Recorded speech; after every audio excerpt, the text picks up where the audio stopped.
মোহাম্মদ আলী, মাওলানা শওকত আলী, আকরাম খাঁ, আবুল কালাম আজাদ, এই মোহাম্মদ আলী শওকত আলীর বক্তৃতায় গোটা পাক উপমহাদেশ কাঁপছে, সমস্ত মানুষ জাগ্রত হয়েছে, ব্রিটিশ খতম আন্দোলন সবাই একত্রিত হয়েছে, পরবর্তীতে সংযুক্ত হয়েছে অন্যান্য মানুষ। কিন্তু এই মুসলমানদের ত্যাগের বিনিময়, মুসলমানদের রক্তের বিনিময়, শাহাদাতের বিনিময় 47 দেশ ডিভাইডেড হয়ে গেল। আমরা পেলাম পাকিস্তান নামীয় একটা ভূখণ্ড। পাকিস্তান নামীয় একটা ভূখণ্ড আমরা পেলাম 47-এ, কিন্তু আন্দোলনের সূচনা হয়েছিল 1803-এ। এরপর থেকে আবার আন্দোলন, আবারও সংগ্রাম। না, মানবতার অধিকার এখনো বাস্তবায়ন হয় নাই। আমরা চিকিৎসা, বাসস্থান, অন্ন, বস্ত্রের এখন পর্যন্ত নিরাপত্তার গ্যারান্টি পাই নাই। জুলুম অত্যাচার এখন আমরা লিপ্ত আছি। আবার আন্দোলন শুরু হলো, হটাও পাকিস্তান, হটাও পাকিস্তান, স্বাধীন করো বাংলাদেশ, যেন মানুষ এদেশে শান্তিতে থাকতে পারে। আজকে আপনারা দেখছেন ওই খোকা সাহেব আফসোসের সাথে বলছিল 71-এ যে অস্ত্র ধরছিলাম, যেই কারণে আজকেও যদি সেই কারণই বিদ্যমান থাকে, তাহলে 71-এ আমরা কেন সংগ্রাম করেছিলাম, কেন মুক্তিযুদ্ধ করেছিলাম? এদেশের মানুষ কেন মুক্তিযুদ্ধ করেছিল? জুলুমের বিরুদ্ধে, অন্যায়ের বিরুদ্ধে, কথা ঠিক না? গুলির বিরুদ্ধে, হত্যার বিরুদ্ধে। আজকেও যদি বাংলাদেশে জুলুম হয়, আজকেও যদি বাংলাদেশের মানুষ হত্যা হয়, আজকেও যদি আমাদের মেয়েরা ধর্ষিত হয়, তাহলে মুক্তিযুদ্ধ বেকার হয়ে গেছে।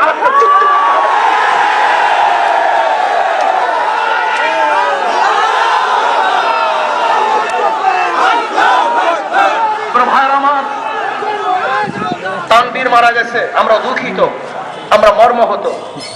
ছোট একটা যুবক গুম হয়েছে, হত্যা হয়েছে, আমরা খুবই দুঃখিত, মর্মাহত।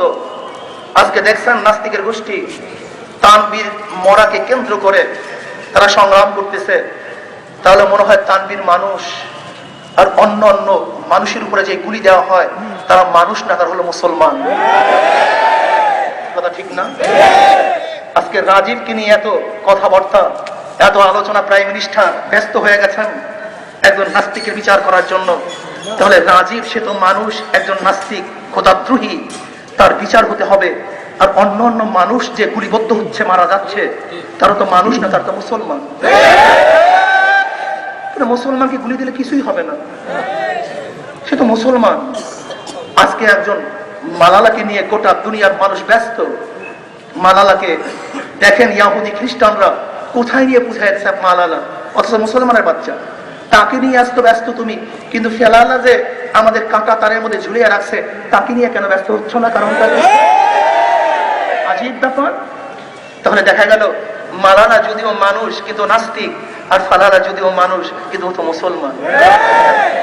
কাজে মুসলমানের রক্ত যদি হরণ হয়, মুসলমানের রক্ত যদি ঝরায়, তাহলে তার বিরুদ্ধে আইন পাশ হয় না। কিন্তু কোনো নাস্তিকের রক্ত যদি ঝরায়, তার বিরুদ্ধে আইন পাশ করা হয়। আজকে আপনারা দেখেছেন শাহবাগে ওপেন পুশ কোয়ার্টার খোলা হয়েছে।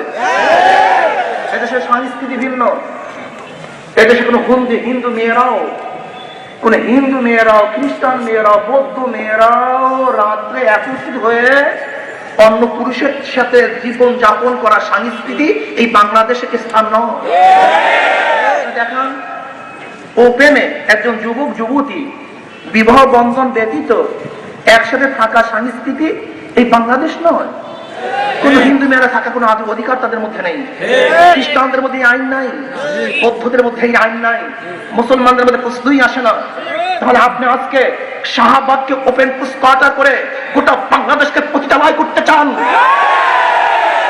তাহলে যেই সমস্ত মেয়েরা রাত্রে যাপন করতেছে, তার সাথে আপনার মেয়ে পুতুল কেন রইল না? কারণ ঠিক না? সেখানে আপনার ছেলে জয় কেন থাকলো না? আজকে আমার বোনকে আপনার চরিত্রহীন করবেন, আমার ভাইকে আপনার চরিত্রহীন করবেন, আর আমার বাচ্চাদেরকে নিয়ে খেলা করবেন।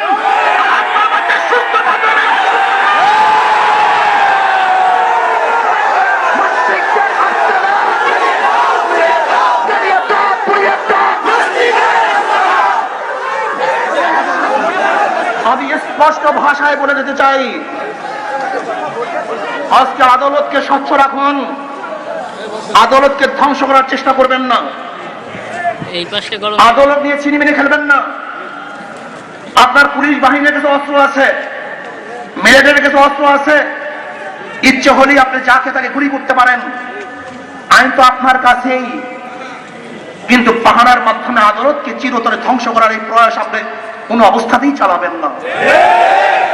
আদালতকে স্বচ্ছ থাকতে দেন, সুন্দর থাকতে দেন, তার গদিদের চলার মতো আপনি পরিবেশ করে দেন। ট্রাইব্যুনাল আর করবেন আপনি, আবার তার বিরুদ্ধে শাহবাগ তৈরি করবেন আপনি, রায়ও দেওয়াবেন আপনি, তার ভিড়া করবেন আপনি।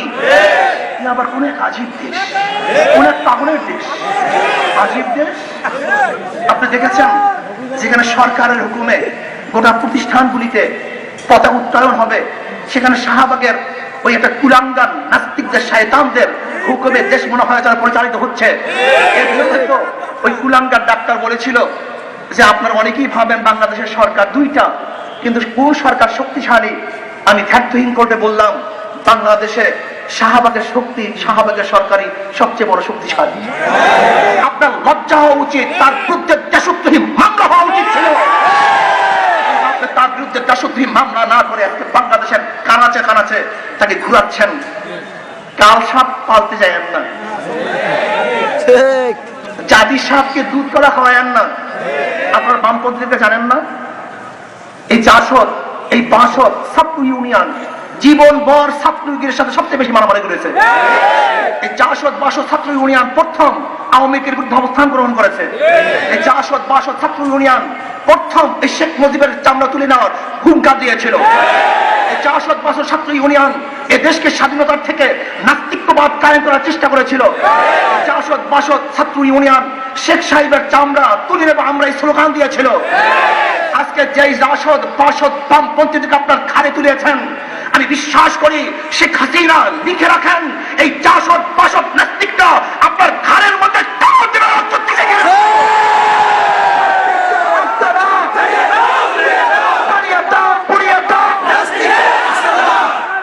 আজকে নাস্তিকের গোষ্ঠী জনাবে মুহাম্মদ রাসূলুল্লাহ সাল্লাল্লাহু আলাইহি ওয়াসাল্লামের বিরুদ্ধে কটূক্তি করে, কিন্তু হিন্দুদের মধ্যে কি কোনো লেখক নাই? আমাকে দেখান তো রামের বিরুদ্ধে কটূক্তি করছে তারা। হিন্দুদের মধ্যে কি কোনো লেখক নাই? দেখুন তো দেবীর বিরুদ্ধে কটূক্তি করছে তারা। আজকে হিন্দুদের মধ্যে কি লেখক নাই? দেখুন তো তাদের ঠাকুরদের বিরুদ্ধে কটূক্তি করছে তারা। না, কোন হিন্দু তার ঠাকুরদের বিরুদ্ধে কটূক্তি করে না, কোন হিন্দু তার দেবীর বিরুদ্ধে কটূক্তি করে না, কোন হিন্দু তার গণেশের বিরুদ্ধে কটূক্তি করে না।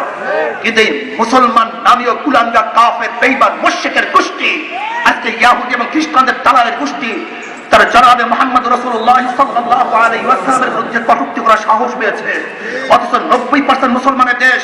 আমি স্পষ্ট ভাষায় বলতে চাই, যদি নাস্তিকদের উপযুক্ত শাস্তি না দেওয়া হয়, আল্লাহ এবং আল্লাহর রাসূলের বিরুদ্ধে কটূক্তিকারীদেরকে যদি শাস্তির বিধান না করা হয়, আমি স্পষ্ট ভাষায় বলতে চাই, আওয়ামী লীগ সরকার, হে শেখ হাসিনা সরকার, বাংলাদেশের সমস্ত মুসলমান একত্রিত হয়ে আপনাকে উদ্ধার করবে।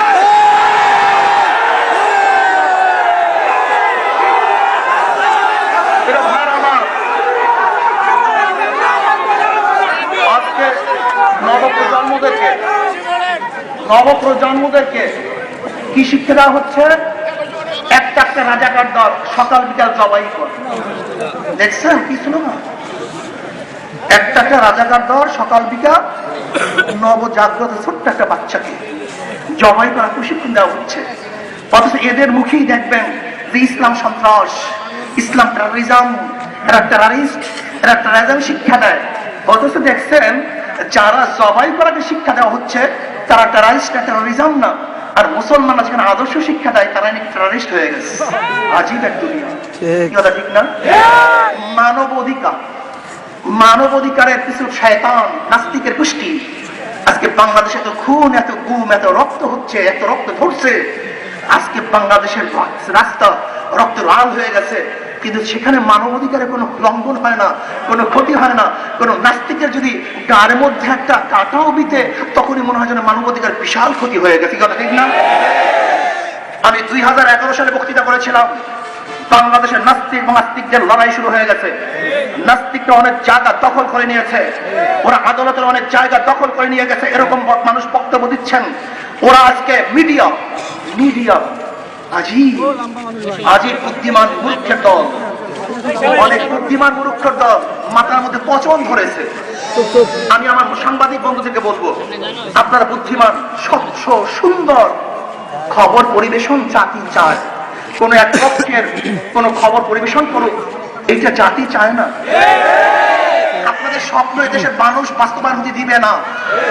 কোন নাস্তিকতাবাদ, কমিউনিজম এদেশের মানুষ বাস্তবায়ন হতে দিবে দিব প্রয়োজনে রক্ত দেব, জীবন দেব, জেল খাটবো, অত্যাচার সহ্য করবো, কিন্তু কোন নাস্তিকদেরকে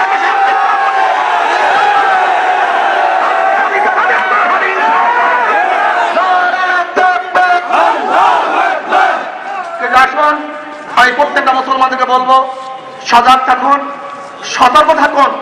যেহেতু আওয়ামী লীগ নাস্তিকদের পক্ষে শক্তি, এরা মুসলমানের বিপক্ষে শক্তি। যেহেতু আওয়ামী লীগ নাস্তিককে পোষণ করতেছে, পালতেছে, তাদেরকে বিজয় করার জন্য, তাদেরকে অগ্রসর করার জন্য চেষ্টা করতেছে, তার ইসলামকে নিধন করার শক্তি। কাজে আমি মুসলমানদেরকে অনুরোধ করব, কোন মুসলমান যেন আওয়ামী লীগের এই খপ্পরের জালের মধ্যে আবদ্ধ না হন।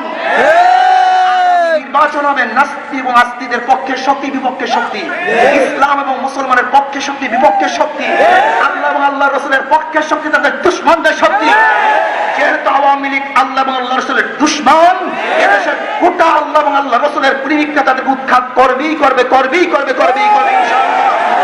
আল্লাহ পাক রব্বুল আলামিন আমাকে এবং আমাদের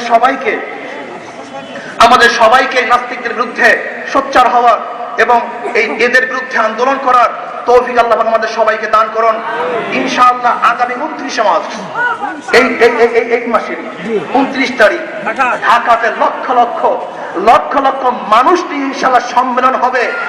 গোটা নাস্তিকদেরকে দেখিয়ে দেব যে বাংলাদেশের মুসলমান এখনো মারা যায় না, ইনশাআল্লাহ। চলো চলো ঢাকায়, চলো চলো চলো যাবো তো ইনশাআল্লাহ। আপনাকে এবং আমাকে ক্ষুধাদ্রোহী নাস্তিকদের বিরুদ্ধে আন্দোলন করে শহীদ হওয়ার তৌফিক দান করেন। আসসালামু আলাইকুম ওয়া রাহমাতুল্লাহি ওয়া বারাকাতুহু। আল্লাহুম্মা আমিন।